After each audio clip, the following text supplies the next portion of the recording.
הדרך להערכה עצמית. הערכה עצמית, שני מילים, אך המשמעות וההשפעה שיש להם על החיים עצומים מאוד בכל המישורים. אתם כאנשי חינוך בוודאי יודעים את זה טוב מאוד.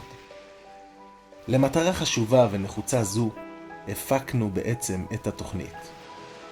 תוכנית המיועדת לבחורים ואברכים, אשר דרכה יוכל כל אחד ואחד בעזרת השם להגיע לשינויי חשיבה ולחולל מהפכה והעצמה אישית תוך כדי החוויה.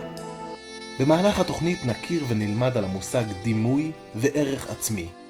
נחווה סיטואציות בחיי היום-יום הקשורים לערך העצמי שלנו.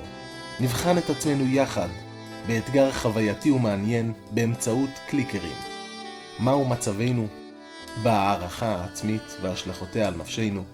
נעורר שיח פתוח וקשוב להתמודדות הבחורים. לקראת סיום נתרגל כמה תרגילים עוצמתיים ומעניינים לשיפור ההערכה וההרגשה העצמית. מהתוכנית נצא מלאים בהערכה עצמית וכלים נכונים להתמודדות בהמשך החיים, והחוויה בלתי נשכחת.